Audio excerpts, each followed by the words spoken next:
Welcome to today's episode of the Declutter Hub podcast, your channel for super easy, no-nonsense advice on how to declutter and organise your home.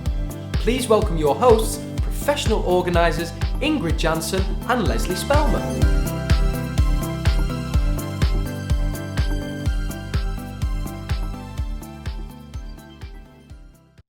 Hello and welcome listeners to episode 84 of the Declutter Hub podcast. I'm Ingrid. Before we get started with the main part of the podcast, I'd like to remind you of our Declutter Hub membership. If you are overwhelmed and struggle with clutter and need guidance and motivation, the membership is the perfect place to be. There we guide you step by step through each area of your home with courses, live Q&A sessions, challenges, quick wins, and our community chat.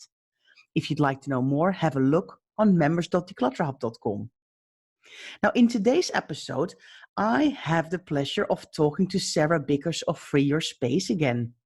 Sarah focuses on working with clients with ADHD, and she loves being an informed, calm, and supportive ally to her clients.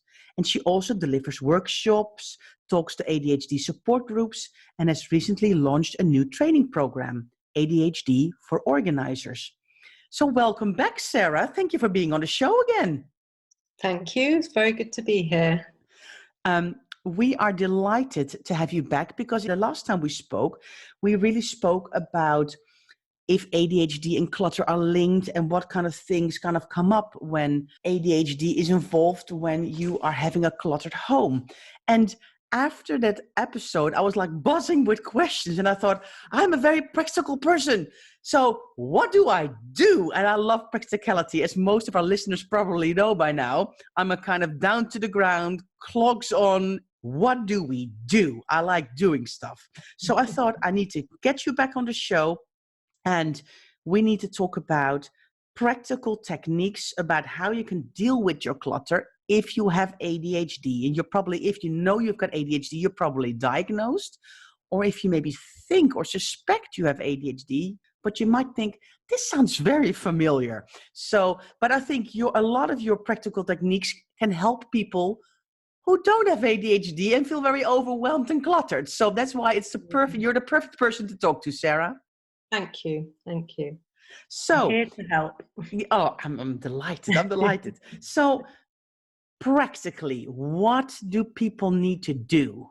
Well, I would say the very first thing is to get your head around the fact that the more stuff you own, the more complicated your life is going to be. And so, as we talked about in our last podcast, decision making is a real challenge for people with ADHD. So often there is a lot of clutter, or projects that haven't been completed, or decisions that have been deferred essentially.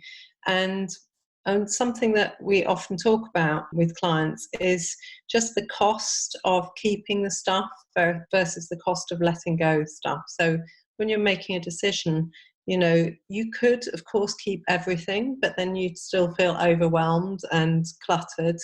And you could let go of stuff. And the cost of letting go of stuff is, of course, that there will be the odd thing that you declutter that you regret. And you have to be prepared to pay that price in order to declutter and simplify your life. And I think it's interesting because the concepts of minimalism, I think, are often quite appealing to people with ADHD because you've just got a whole lot less stuff that you've got to manage. So that feeling when you go on holiday and you're in a holiday apartment that just has the bare minimum in your kitchen and it's got, bedding on the beds, but you haven't got all the other associated stuff and it just looks lovely.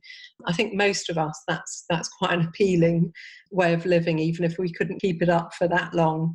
So the first challenge to you, if you have ADHD, is to start thinking about simplifying. So I tend not to use minimalism as a model, but I do use the concept of simplicity and simplifying and just reducing the number of choices and decisions you're having to make.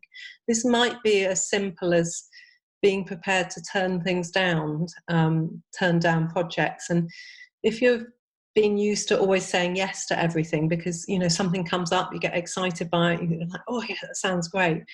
A good in-between principle is to just say, oh, can I have a think about it and get back to you on that? And also the same applies to things like shopping. So you go shopping, but you don't actually buy the thing that day. You just take a photograph of it, make a note of where you found it, and then go home and think about it. Think, do I really need this? Is it adding anything to my life? Or is this just becoming more clutter? So the less stuff we own, the easier our life feels. And that's true for everyone, ADHD or not. It's particularly true for people with ADHD. If I could give you one tip, it would be to own less. I think you're so right. I think that is something that I really try and share with my clients as well, is that the more clutter you have, the more distractions you have in your house. And all this stuff needs time and space and energy and attention and cleaning and moving and storing and donating. And it's so true that the more stuff you have, the more complicated you make it for yourself. And if you have bedding, just 3 sets of bedding is enough. 1 on the bed, 1 in the cupboard, and 1 in the wash.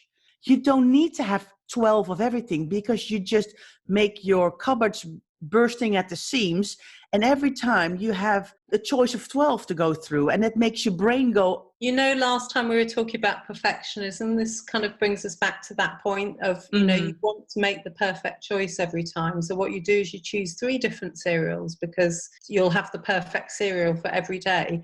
And I think as you reduce your choices, you also address the perfectionism. So you say, okay, I'm going to make a choice that's going to rule out those 2 other choices. I'm just going to cut myself down to 1 choice of cereal, and then that's all the choice I'll have. But making the decision to reduce your choices really takes the pressure away, takes the stress off. Yeah, and I think also definitely also then the decision fatigue, that because it eats tremendous amounts of energy in your brain power, to have to make all these choices all the time. So if there's less in your house, it just makes it so much easier, and you have room in your brain to think about other things. We know the examples online from very famous people who have the same white t-shirts and the same jeans or the same suits, because they have so many decisions to make every day. They want to make getting dressed an easy, almost boring task, but it just doesn't eat up any brain power. I'm with you. Simplifying is, I think, very, very important. You also then have maybe that connected to reducing what comes in. Is that also the way you shop? Yeah, definitely. So, you know, I always say declutter at the point of entry. So whether you're coming back from a conference, or whether you're bringing a book bag home from school, or whether you're shopping, it's about bringing less into your house, because the more you have in your house, the more complicated things get.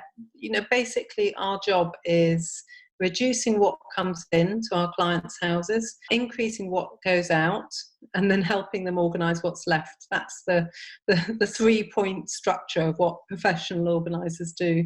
And as clients learn those principles themselves, then their lives do become simpler and less cluttered and less overwhelming. What other practical strategy can you tell us about, Sarah? So I think another really important principle is having a place for everything in your home. And this always sounds a bit retentive, doesn't it? Always sounds a bit uptight, but I don't think it is. I think it's like if you've got 6 possible places where the scissors could be, then that's 6 different places you've got to look every time you try and find the scissors. And so actually saying, right, where do the scissors belong in our house? And this might be a kind of family decision. You might all talk about it together and say, okay, the scissors belong in the kitchen drawer. That doesn't mean that every single day they're always going to be in the kitchen drawer, because particularly for people with ADHD, putting them back in the kitchen drawer is another challenge.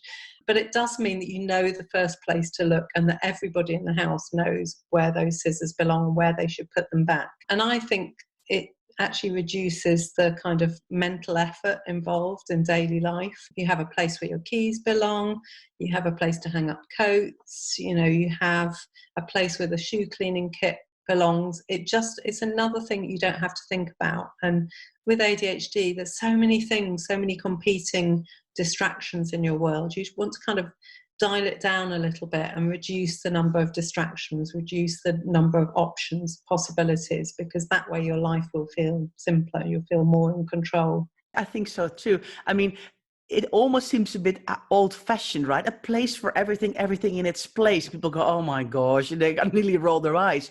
But I'm thinking, you know what? Have you ever tried it? Because it's actually amazing that when I almost call it finishing a cycle. And I use an example of you have to wrap a present because you're going to a party.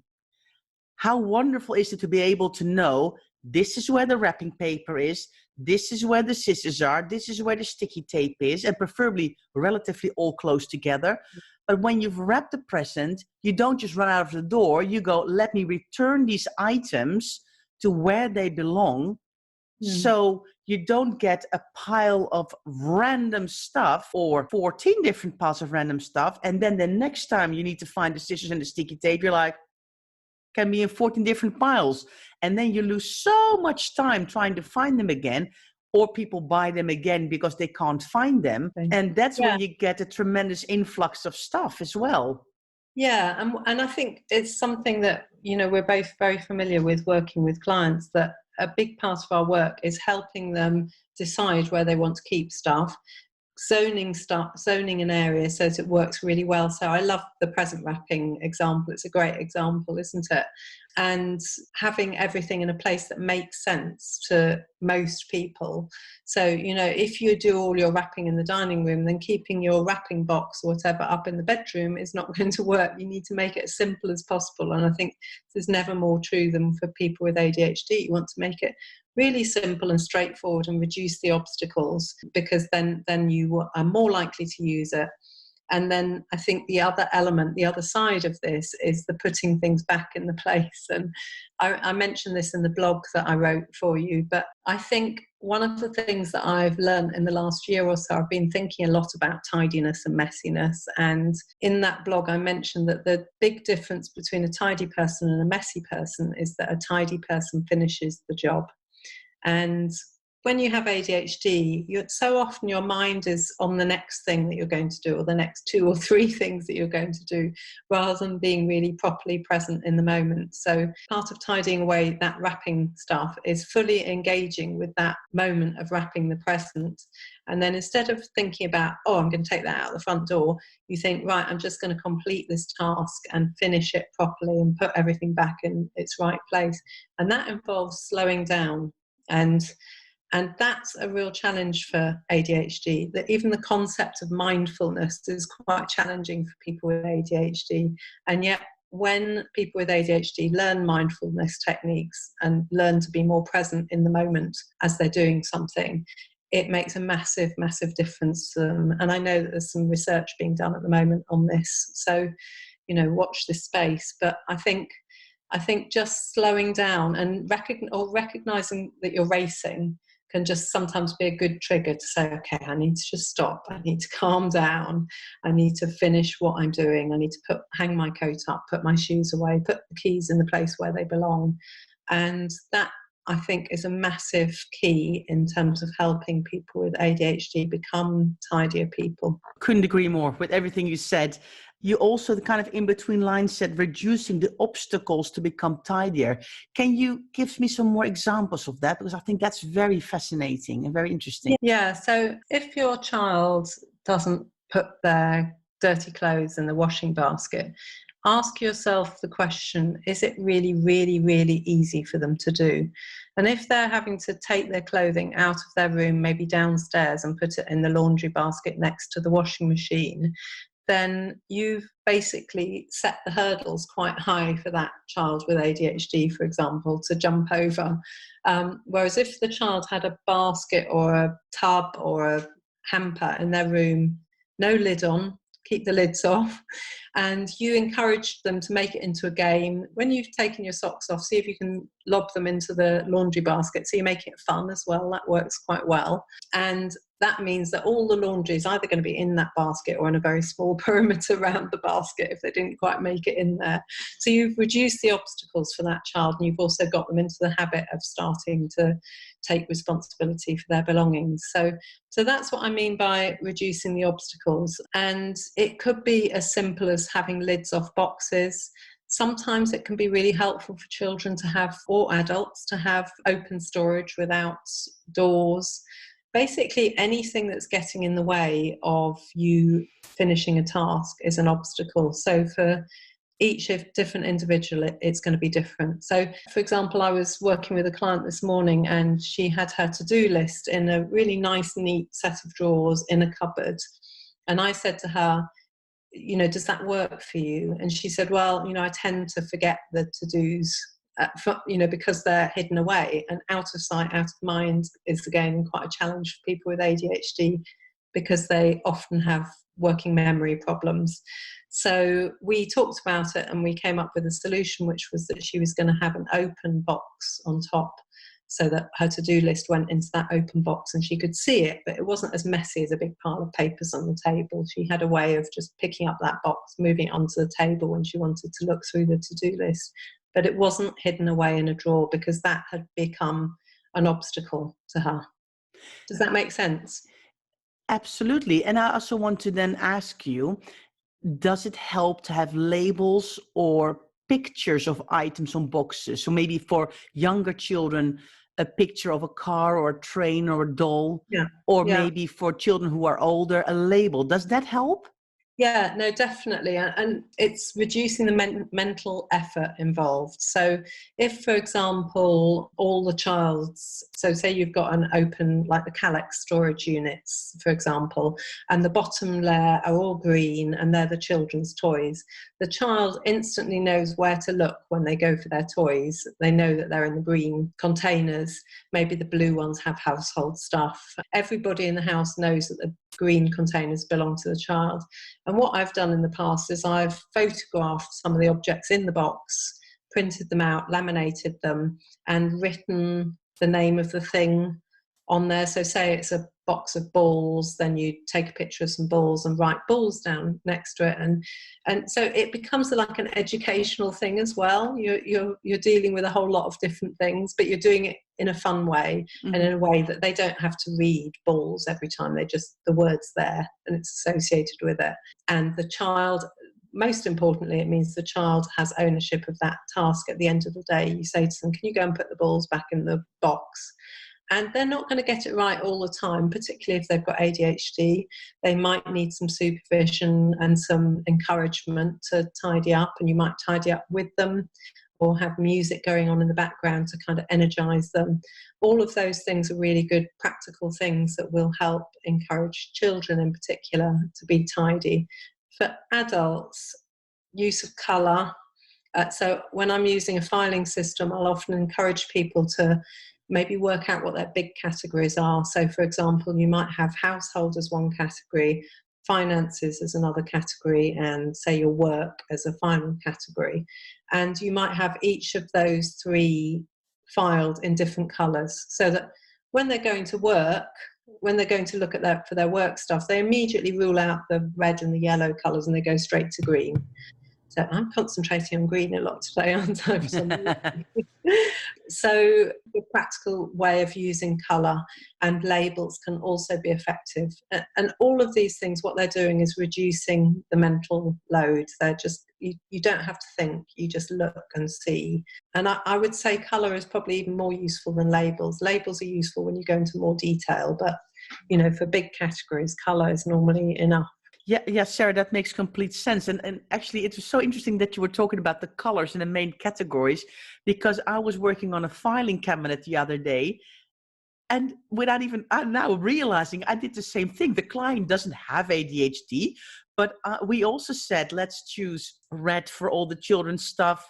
Let's choose green labels for all the finance stuff. Let's use blue for all the household and yellow for health. And we did it like that as well. So the main categories were divided in colors. So it's easier to actually find a certain file when you're looking in a filing cabinet. So I think this kind of advice is really helpful for anybody who's got a lot of clutter and wants to kind of figure out a system for them that works. I mean, I think all of this advice works for most human beings. It's just that people with ADHD need extra help in some of these areas, or they've maybe never thought about the impact of having everything all bundled in together.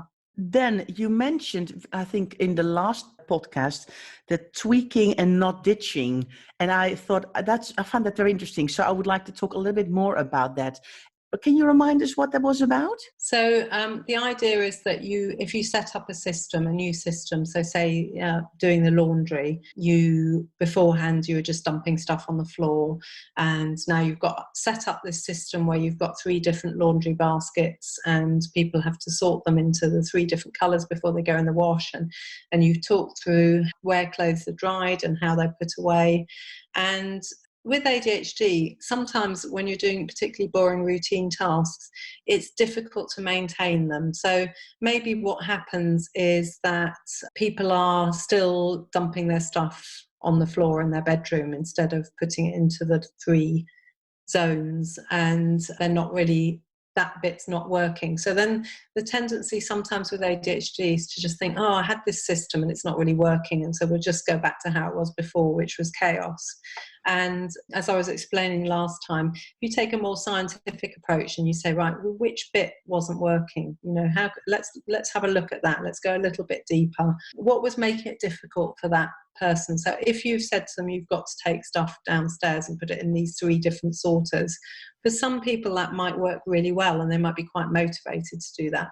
But for other people, that might be more of a challenge. So it might be that you decide, instead of making it so difficult that they have to take stuff downstairs, in fact, all the child needs to do is put it in their basket in their room, and then we'll either sort it all together at a weekend, or maybe the mother or the father takes responsibility for doing the clothes sorting.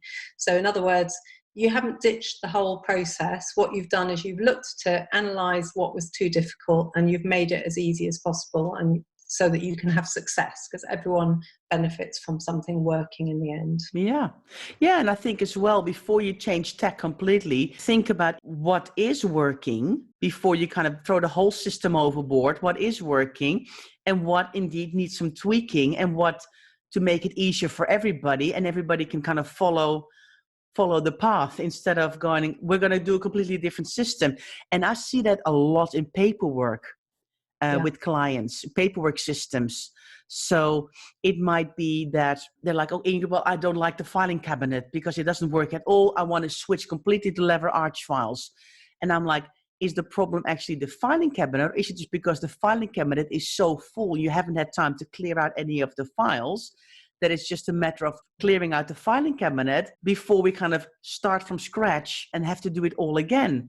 Or can we just work on the files, put everything back in order, and then see how it works? And if then we find out it doesn't work, then we might have to swap the whole system over. Yeah, and I think for people with ADHD, it's often really helpful to think about yourself and think, when did I succeed at decluttering, for example? So when was the last time that I had a really successful declutter?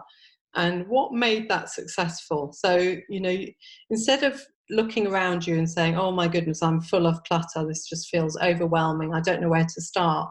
Instead, you think back to the last time you decluttered, and you had a really good declutter 3 years ago. It doesn't matter, it's all built up since then. How did that success work? So, for example, it might be that you had a really good friend round who isn't judgmental, and you worked together, and that was really motivating. Or it might be that you had a deadline approaching, so you had a mother-in-law coming to stay, and that was the real reason why that worked so successfully, because you had that kind of external motivator of somebody coming round.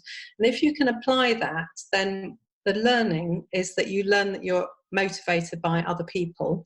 So maybe you just organise for a friend to come round again. Or sometimes I encourage clients to organise a dinner party. And I say to them, well, that will give you a bit of a deadline. That will give you something to work towards, which will motivate you to keep on track and make it happen. So if that's what makes you tick, then use that success and learn from that success to motivate you for the future. Because with ADHD, it's all about finding out what motivates you, what makes you tick, what excites you and energizes you. So how do you then get started, Sarah? What's important? Yeah, so I think there's a number of different principles here. So obviously, if it's something you've been putting off and it's not very appealing, so let's take, for example, a tax return or some sort of boring admin task like that you've got to do that's quite complex and you've been putting it off for ages. So often I'll say to people, what's the very, very, very first thing you need to do? And because when you look at the whole task, it just feels overwhelming and you dread it. You start off with a sense of dread. Whereas maybe the very, very first task you need to do is gather all of your receipts together in one tub. And that's the very first thing. You've got them scattered around the house. So you say, okay, let's just bring everything, put it in that one tub. Task number one. That feels manageable, right? Whereas Yes. if I say to you, you have to do your tax return, that doesn't feel manageable. So breaking it down can work really well, and identifying what the very next task is. Rather than you don't need to write down every single task because that's overwhelming. You just need to think, what's the very next task I need to do? Being accountable to other people, we've already talked about. You might also want to find some way of rewarding yourself. So for example, to combine this one with being accountable, you might go onto Facebook and tell everyone, I'm doing my tax return today. If I get it done, I'm going to go out to the cinema tonight with my friend or my partner or whatever. That's my reward. You've made yourself accountable to social media. That appeals. Or you might just ring up a friend and tell them. You've also given yourself a reward to work towards. So that's really worth thinking about. And the final top tip I'd give you is to consider trying to use a timer, exploring the use of a timer. And this can be really valuable. So say, for example, you've got to sort through all those receipts before you work out what your expenses are. The idea of just finishing the job might feel overwhelming, but if you say to yourself, right, every day I'm just going to do 10 or 20 minutes of sorting through my receipts. And what you do is you set a timer. When that timer goes off, you stop doing the task, and then you can put the task away until the next time you work on it the next day.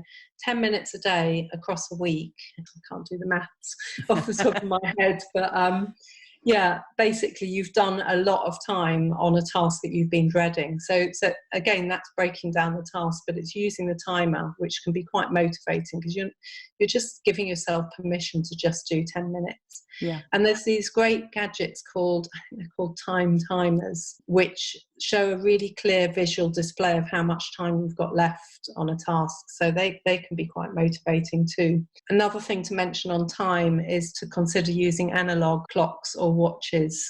So they're clocks with hands rather than digital clocks. And the reason for that is because a digital clock will only ever tell you the moment that you're in right now, whereas an analog clock gives you the whole context, it gives you the whole picture, and that's really helpful for people with ADHD to be able to see, oh, I've got 3/4 of an hour before I've got to get the kids to school.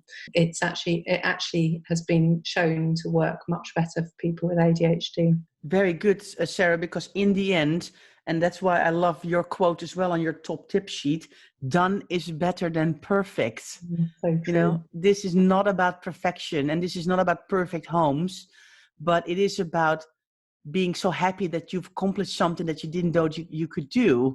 And it doesn't have to be perfect. Being organized and decluttered is not about perfection. It's about being able to find your stuff when you need it. I mean, in the end, this is all about just living a simpler, more enjoyable life. It's not about having a more organized home. It's about what having a more organized home allows you to get on with. And if you're living in a very chaotic home, then it's a high level of stress and it just takes up too much time. You know, housework is completely boring. I'm going to put it out there. I know you like cleaning, but I'm more on the housework is boring line. So I'm very sympathetic with my clients, and I'm trying to find ways of making it as simple as possible to help them with that. Sarah, I love all the information you've given in this podcast. Is there anything else that you would like to add in before I close this episode? I mean, I've got, I think, everything that I wanted to know I've asked, but is there anything else that you want to share with our listeners? I think the only thing I'd encourage you to do if you have ADHD is just take a little bit of time to review your home from time to time. So with ADHD, it's really common to just be quite task focused and think about actions, but actually taking the time to step back and look at the whole picture, which is what you do when you work with a professional organiser. Taking some time to acknowledge what's working well and what isn't working well can be a real game changer. So if something's not working, take some time out, try and analyse, like in the ways that we've been talking about today, what might work better for you? How can you reduce the obstacles? Yeah, absolutely love that. Listeners, Have you enjoyed listening to Sarah talk about all these practical tips, ADHD or not? I think all these tips are all very, very helpful for people who have quite a lot of clutter in their homes. It can really help you towards hopefully a simpler life with less distractions and with less chaos. So thank you so much for listening in today. We will definitely in the show notes put Sarah's website, her details, her socials. If you want to follow her, if you're interested, if you want to get her 10 top tips form, we'll put all of that in the show notes so you can find it. Thank you so much, Sarah, for being on the show again. I really, really appreciate it, and for you to share all this information with us. Thank you. Absolute pleasure. So listeners, thanks so much to you for listening. And if you'd like to get more tips and advice, please follow us on social media. We are on Instagram, Twitter, and Facebook. And we've got a Facebook group, the Declutter Hub community, and we'd love to see you there. If you don't want to miss the next weekly episode, please subscribe to the Declutter Hub podcast on Apple Podcasts, Spotify, and Stitcher. And it will pop into your notifications each Friday. If you want to tell us how you feel about the show, leave us a review. We read everything, and we'd love to know how you feel about the show and what you like and what we maybe could improve upon. Or maybe you've got a great idea for a topic that we haven't thought about yet. Or, I mean, we're only 84 episodes in. So if you've got a topic you think, oh, I would love Ingrid and Leslie to chat about that, let us know. But we'd love to read your reviews. And don't forget our members area. We have step-by-step online courses, live Q&As, and a membership community. So check out members.declutterhub.com for more information. Thanks so much for listening, and see you next time. Thanks for listening to this week's episode of the Declutter Hub podcast. Check out declutterhub.com for more inspiration, and don't forget to tune in next week.